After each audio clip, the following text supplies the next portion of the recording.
시청자 여러분 안녕하십니까? 뉴스데스크 제주입니다.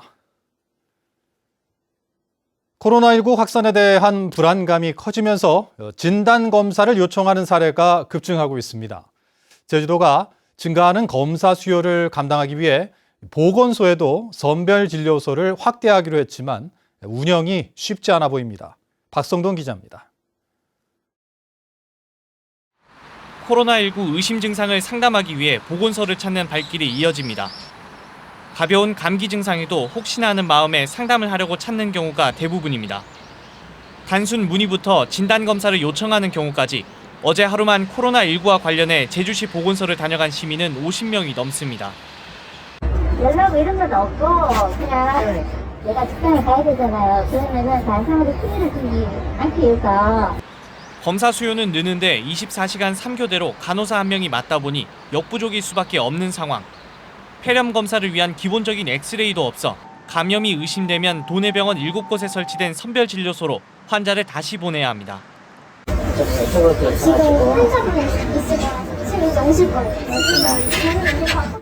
제주도는 보건소 6곳에 이동형 엑스레이를 보급하고 확진 검사를 위한 검체 채취도 할 수 있도록 해 선별진료소를 확대한다는 계획입니다.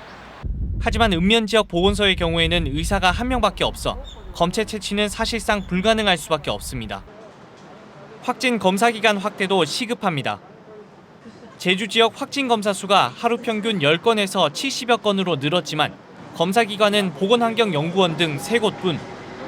PCR 장비를 하려면 구입 장비가 제가 알기로는 한 2억 이상 되는 걸 알고 있습니다. 그 구입 비용하고 그 다음에 거기에 따른 인력이 24시간 검사 체제를 유지하려면 그 다른 인력이 많아가지고 부담이 돼서 못하는 걸 알고 있습니다. 제주도는 퇴직한 간호직 공무원 등 의료진 10여 명을 보건소에 투입하고 제주도 산하연구원 4명도 보건환경연구원에 지원한다는 계획이지만 급증하는 검사 수요를 감당하기는 어려워 보입니다. MBC 뉴스 박성동입니다. 제주도는 질병관리본부 방침에 따라 제주 지역 자가격리 인원을 170명에서 143명으로 수정했습니다. 제주도는 그동안 보건소를 통해 접수받은 인원은 170명이지만 이 가운데 27명은 도외 주소지를 둔 자가격리자로 등록 주소지를 기준으로 자가격리자 관리 주체를 지정하는 질병관리본부 지침에 따라 인원을 수정한다고 밝혔습니다. 제주도 내 코로나19 확진자는 2명으로 지난 22일 이후 추가 확진자는 발생하지 않고 있습니다. 제주도가 신천지 신도 명단을 정부로부터 확보해 전수조사에 나섭니다. 제주에는 600여 명의 신도가 있는 것으로 파악됐는데 공무원 40여 명이 긴급 투입됐습니다. 김찬영 기자입니다. 신천지 신도 전수조사에 공무원 40여 명이 긴급 투입됐습니다. 제주도는 전담 조사반을 불러 조사 방법과 요령, 개인정보 보안에 대한 특별 교육을 실시했습니다. 한 사람이 하나씩 이제 작성해 주세요. 그리고 만약 이게 전화응답이 안 된다. 그 문진표에다가 몇 시에 통화했는데 답변이 없다라고 표시해 주면 됩니다. 제주에 살고 있거나 체류 중인 신천지 신도는 모두 646명. 정부로부터 넘겨받은 명단에는 신도들의 주소와 전화번호 등이 담겨 있는 것으로 알려졌습니다. 제주도는 유선으로 증상 여부를 우선 확인하고 증상이 있을 경우 자가격리 조치한 뒤 자택에서 검체를 채취해 진단검사를 할 계획입니다. 증상이 없는 신도들도 잠복기가 끝나는 다음 달 11일까지 매일 발열 여부를 확인하기로 했습니다.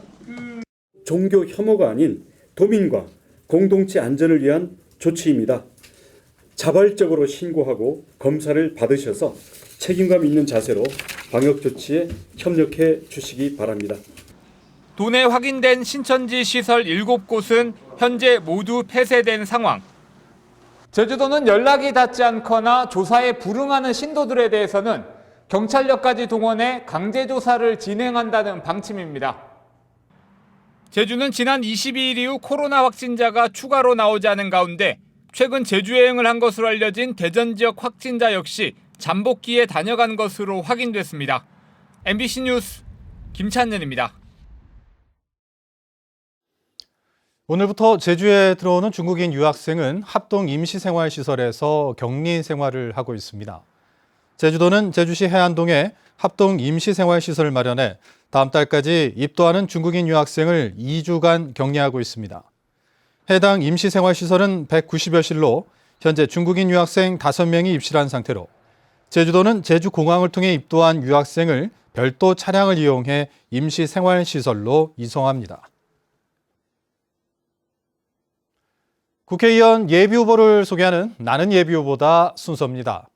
오늘은 제주시 갑선거구에 출마하는 미래통합당 장성철 후보를 김항섭 기자가 만나봤습니다.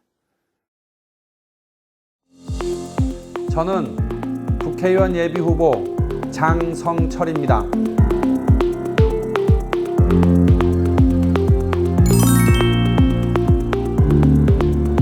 제가 대학교 때 정치학을 공부하고 대학원에 가서 국가정책학을 공부하면서 자원의 배분을 하는 일이 정치다 하는 것을 알게 되고, 그러다 보니까 정부가 할 거냐, 시장 경제에 맡길 거냐, 또 그런 경우에 어떤 수단을 쓸 거냐, 이런 거에 대한 공부를 하면서 재미를 느꼈고요. 정책 이방가의 길이 곧 정치의 길이라고 한다면 제가 가장 잘할 수 있는 분야가 정치다, 이렇게 생각해서 시작하게 됐습니다.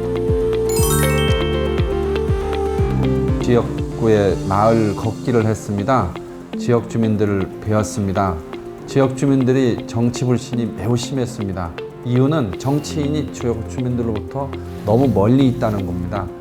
그래서 저의 첫 번째 공약은 세부별로 어떤 프로젝트를 하겠다는 것보다 정기적으로 지역 주민들과의 간담회 혹은 대화의 장을 마련하고 임기 내내 실천하겠다는 겁니다. 그때 대화의 장은 산업별로 또 지역별로 세대별로 촘촘하게 계획을 짜서 실천하겠습니다.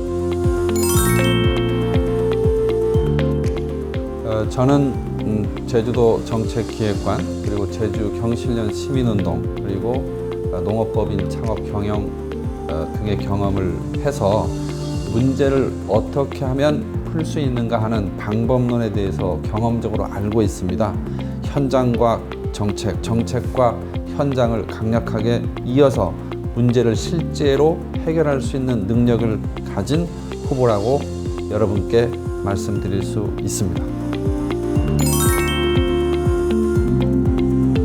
최저임금이 급격한 인상으로 인해서 오히려 저소득 노동자들의 일자리가 줄어들고 수출 경쟁력이 떨어지는, 그래서 한국 경제가 침체 늪에 빠지는 부작용이 더욱더 커져가고 있습니다. 최소한 최저임금의 인상이 물가 인상 범위 내에서 이루어지도록 하는, 다시 말하면 급격한 최저임금 인상은 막을 수 있는 제도적 장치를 담은 개정 법률안을 발의하도록 그렇게 하겠습니다. 현장과 정책, 장성철이 있겠습니다.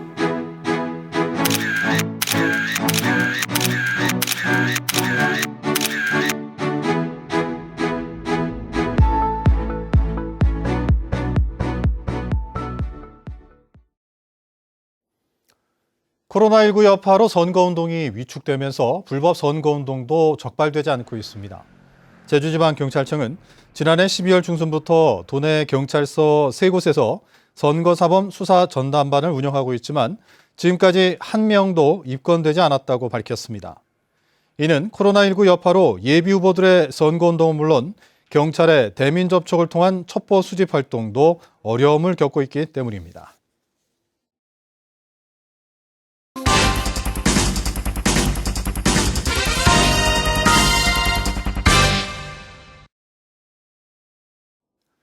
추자 지역의 새 소득원 발굴을 위한 양식섬 프로젝트의 일환으로 추자 수산기술센터가 문을 열었지만 개점 휴업이라는 소식 어제 전해드렸는데요. 필요도 없는 임차료를 예산에 편성해 다른 용도로 사용한 것으로 드러났습니다. 이슈 추적 박주연 기자입니다. 지난해 3월 추자 주민들에게 양식 기술을 전수하기 위해 조성된 추자수산기술센터. 신양항 대합실에 들어서 있습니다. 지난해 제주도 해양수산연구원이 44제곱미터 규모의 시설 임차료로 편성한 예산은 1,800만 원. 하지만 국가나 지방자치단체가 행정 목적으로 어항시설을 사용할 경우 사용료는 면제되도록 규정돼 있습니다. 저희는 대합실 안에 그런 공간이 있는 줄 모르고 수영업이라든가 다른 공간을 우리가 임대해서 활용할 수 있는 부분이 있는지 하고 저 컨테이너라도 하나를 임차를 해서 그러면 저희가 임시 사업자 운영실로 활용을 하자.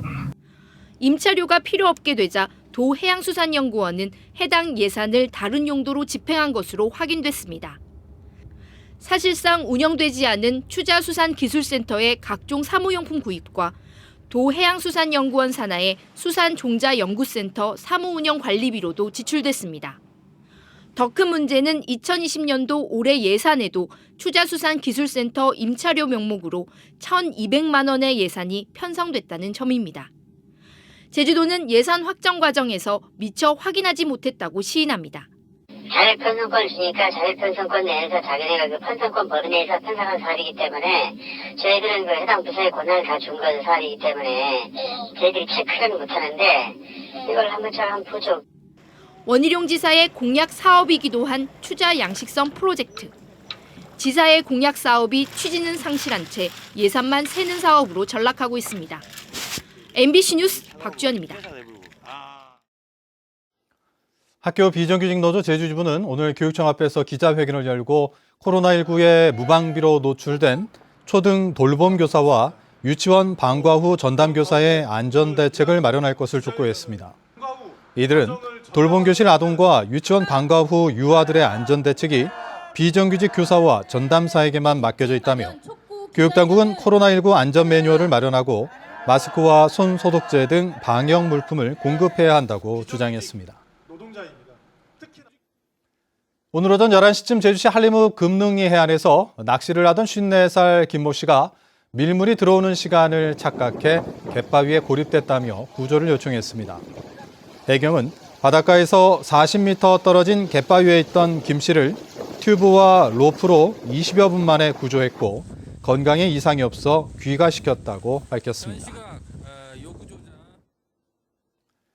제주지방법원 서근찬 판사는 아파트 누수 문제로 다투던 이웃 주민을 협박한 혐의로 기소된 67살 A씨에게 징역 1년 3개월을 선고했습니다. A씨는 자신의 집에서 물이 새 아래층 주민 B씨와 다툼이 생기자 B씨의 집에 찾아가 현관문을 부수고 협박한 데 이어 112에 신고한 경비원을 때리고 관리사무소장에게 200여 차례나 협박 전화를 한 혐의로 기소됐습니다. 제주시 봉계동 소각시설이 3년 연장 운영돼 쓰레기 처리에 숨통이 트이게 됐습니다. 제주뉴스를 마칩니다. 고맙습니다.